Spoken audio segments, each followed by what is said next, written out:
we can kind of get started. So welcome everybody. Thanks for joining again for another State of the Reactor. I think this will be kind of a short update.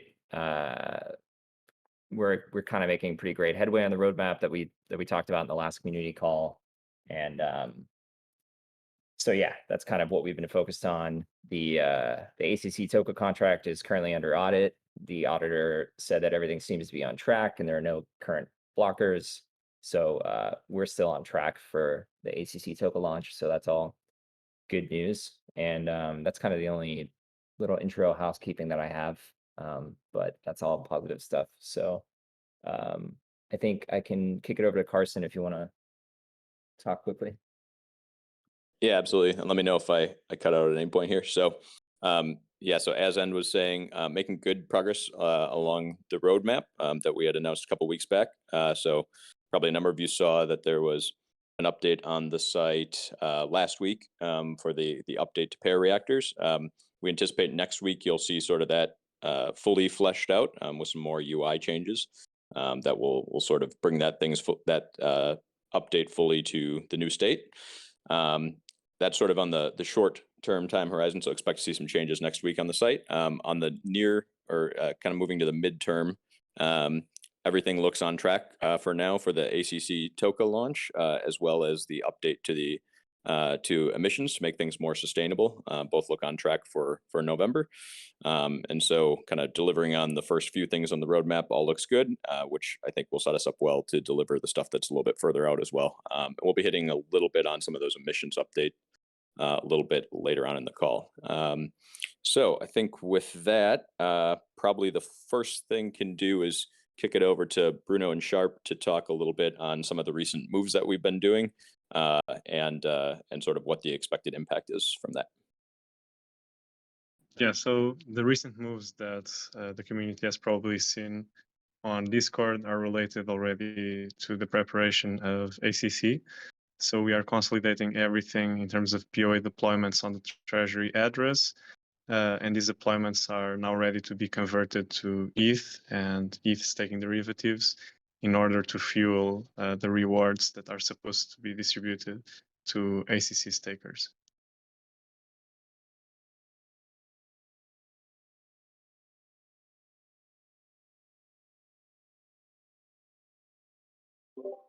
Okay, awesome.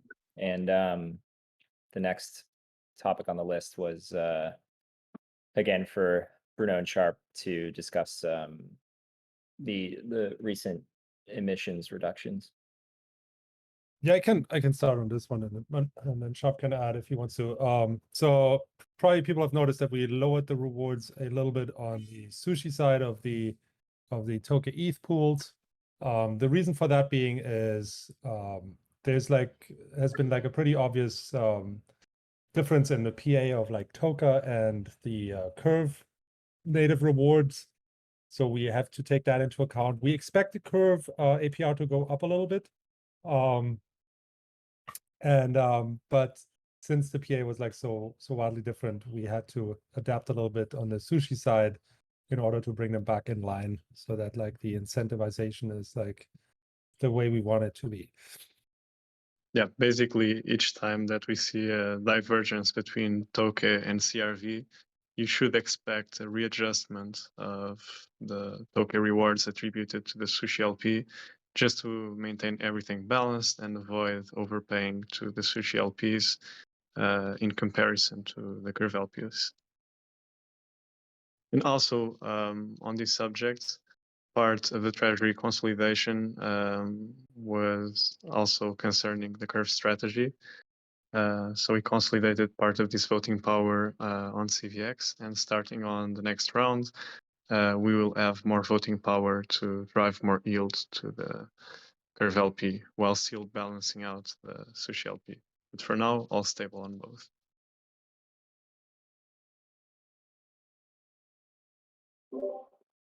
Awesome. And the next thing that we wanted to talk about was the updated reward logic, which is kind of, I guess, a big change. And Bruno and Sam, if you guys want to talk about that. And I think Bruno, maybe you have something to Yeah, share. I can start out. I'll drop something in the state of the Reactor chat, which is kind of a visual, which I think should help people to wrap their head around it. And should be up. Okay, so just in general, the updated reward logic, which takes into account kind of the rewards like earned by the underlying reactor, was generally speaking like a more work than we had initially anticipated, due to some logics that we had taken a closer look at. They had like a lot of them were kind of doing what we wanted, but still had like downsides that we were not willing to take. So we, yeah, this was like kind of a lot of work, but this is the model that we now landed on. So I'll just do a quick, very like high level walkthrough. We'll provide like all the details. Then I'll write up for the Git book a detailed article on the logic and what it does and why it does it, which we will then probably provide before we implement this new logic.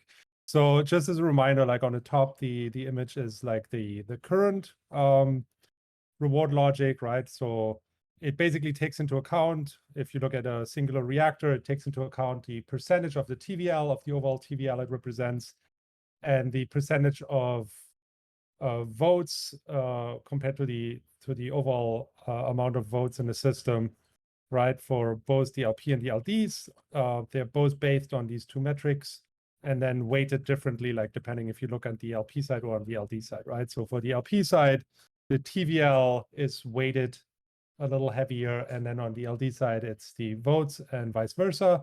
What this leads to is basically that the system works to like always like kind of balance out these reactors, right? Which we've seen in the beginning when we launched this worked out like really well, because I mean, it took like, I think it was like basically immediately balanced out. What this system does not take into account is basically the sustainability or it does not take into account the rewards that are generated by these reactors. So what we've done now is below you see there's like a difference now in how the LDs and the LP rewards are calculated. So for the LD rewards, those are now disconnected from the LP side, meaning that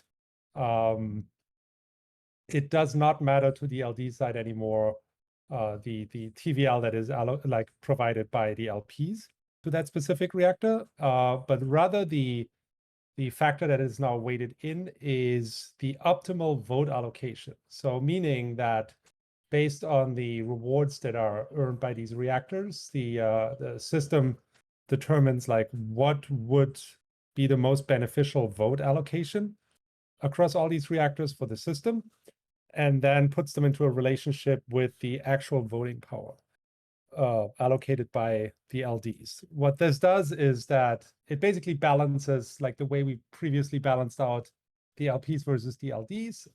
It now balances out what is the most beneficial vote allocation according to the rewards generated, and what is it what the LDs want, right? So it balances out these two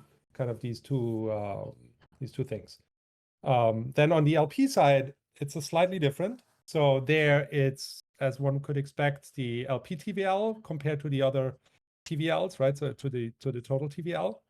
But then it also takes into account the LD votes as previously done, but also the optimal vote allocation. So what this overall leads to is that the LDs will be incentivized to balance out according to what's optimal for the system, but they can, I mean, if they want to, they can vote slightly differently, but will earn less rewards. And then on the LP side, it's basically the old logic, but taking into account, like baked in is the optimal kind of allocation, right? So we've ran a few simulations on this and had like multiple models, and this seems to be working like a chart. I don't know if you wanted to add something to that, Sam. No, I think that covered it pretty well. I mean, I think the big advantage of this is that if people vote out of line with sort of the optimal, then the ones who are over the optimal will be penalized with lower rewards, and the ones that are under will get a benefit. So it seeks to balance, which is a nice dynamic. Yeah. So the one thing that I might add here is, you've heard now like penalizing and kind of like an added reward. It's not that, like, for example, like a reactor that is performing less than others will continuously get penalized. It just asks the LDs to allocate their votes according to it, right? So if everyone allocates their votes on the LD side according to what would be optimal, right?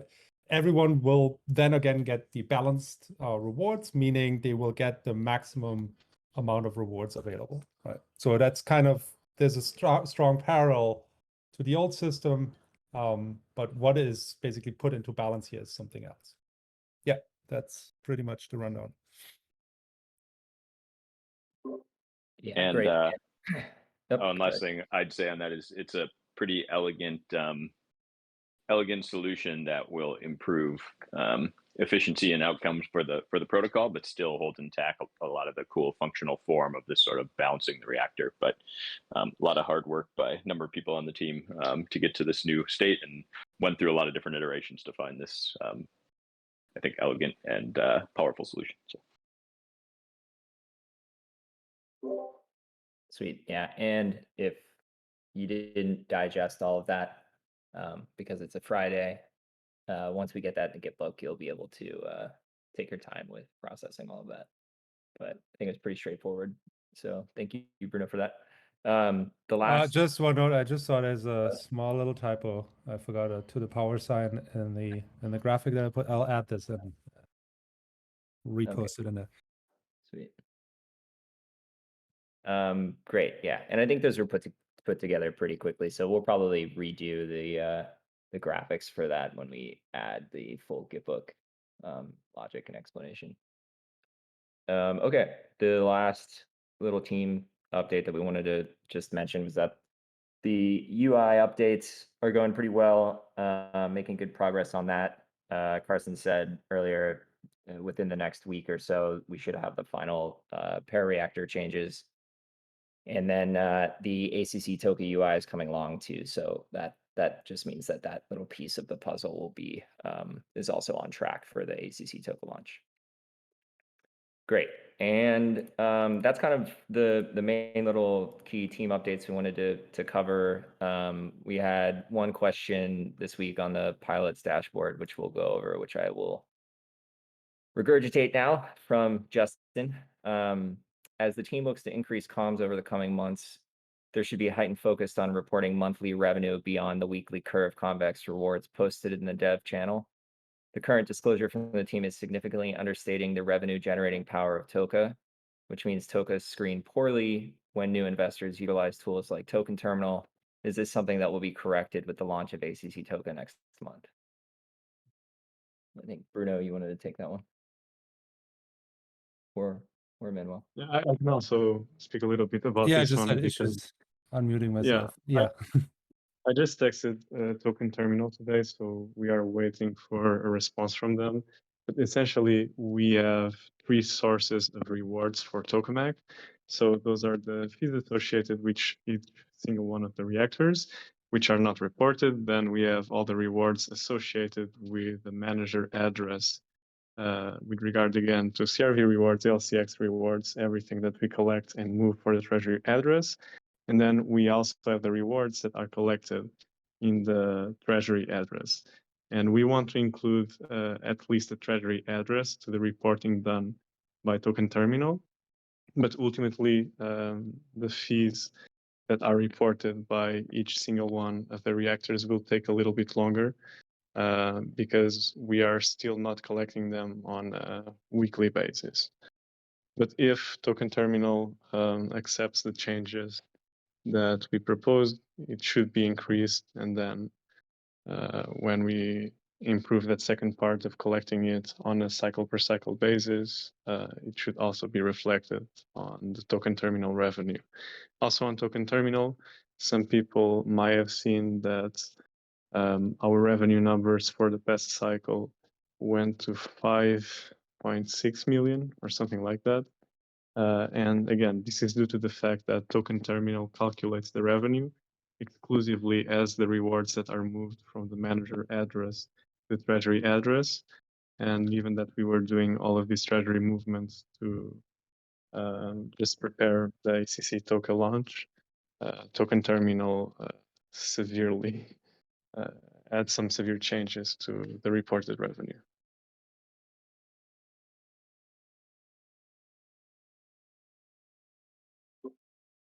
Cool. Bruno, did you want to say something, or did he cover it?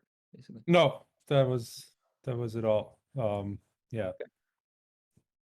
Cool. And then there was one previous question that we didn't answer, which is kind of a big, broad question, but thankfully Craig's here to give a big, bold, broad answer for it.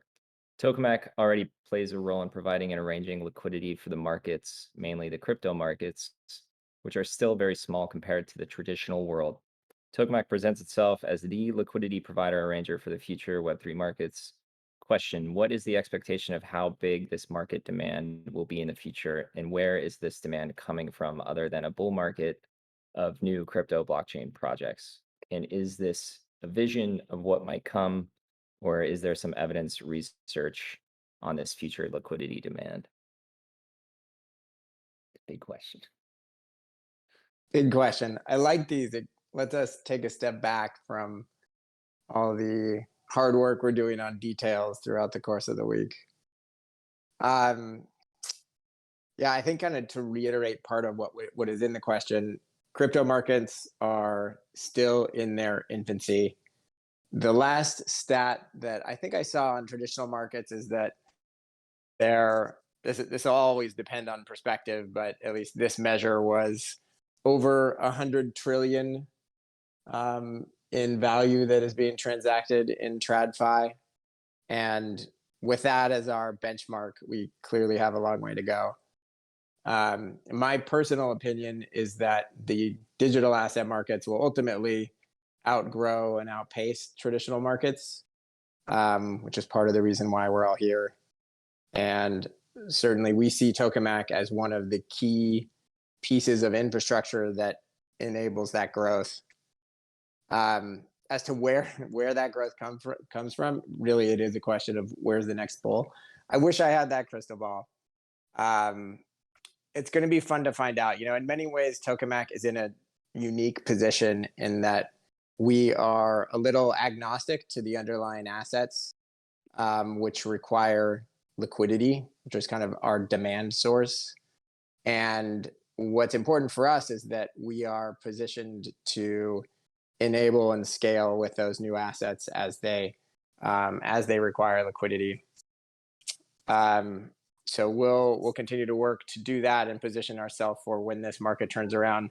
I think some of the things that are on the radar are as staked ETH derivatives now continue to grow, and as redemptions are enabled, we'll start to see more liquid staked ETH derivative markets, and a number of protocols pushing forward on building their assets as the next unit of account for DeFi.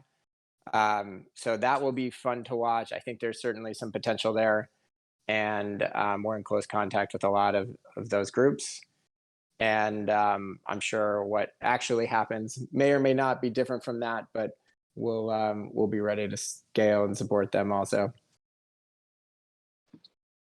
I can maybe add something on that. This is sort of, you know, if you're thinking like full long tail or as tokenization scales, Tokemak should be able to scale along with that. So we can provide liquidity for anything that is able to be tokenized. And there's one other point that I wanted to make on this. Oh, so DeFi sort of it sort of narrows everyone's focus on like what all this stuff is supposed to do. You know, and everything's focused directly on finance in DeFi. But what DeFi should do is unlock financial functionality within sort of all of software, or at least all blockchain enabled software.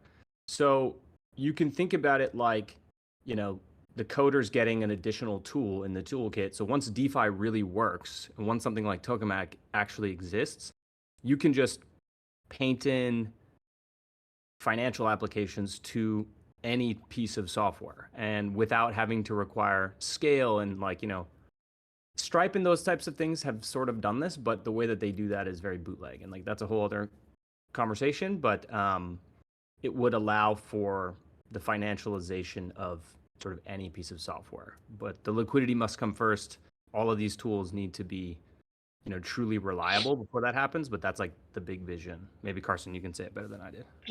No, that's I agree with everything that you said and that Craig said. The other thing I'd say is DeFi, and part of the reason that DeFi was able to crash so hard is that while there was a lot of growth and usage of DeFi, it was not being used by its natural consumer. So what I mean by that is DeFi really is the decentralized internet or network-based form of kind of financial services. And in the past, like financial services, like banks, et cetera, and infrastructure had existed because there was latent demand by businesses and commerce. And here it happened in reverse. So, and this is just because it's a part of the actual infrastructure of the coming Web3 economy. So it was basically you built the financial services first and then waited, and then we're looking for the new Web3 enabled businesses that would use it.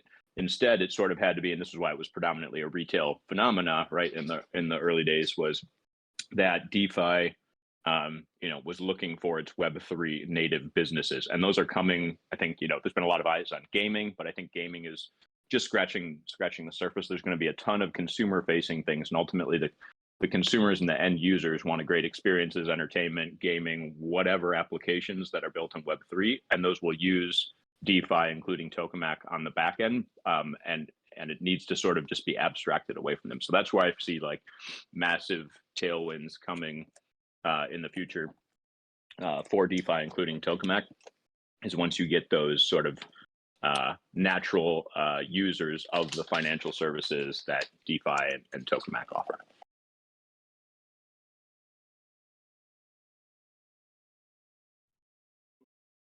I also had a few notes that are not directly related to this, but I know that we have a few Rocket Pool fans within the community, myself included. So for now, all the treasury will be consolidated to STETH, but we will diversify this in the future to other staking derivatives. The risk was assessed, and we also feel comfortable with any type of peg deviations because we have a long-term horizon. So if there is any type of liquidity crunch where there is a deviation between a given stake derivative and ETH, we will just carry out to maturity, and whenever the Shanghai upgrade happens and they converge one-to-one, we'll just realize all the underlying yield. So just to make clear that we had a risk assessment on all of these moves, and the safety procedure is already planned.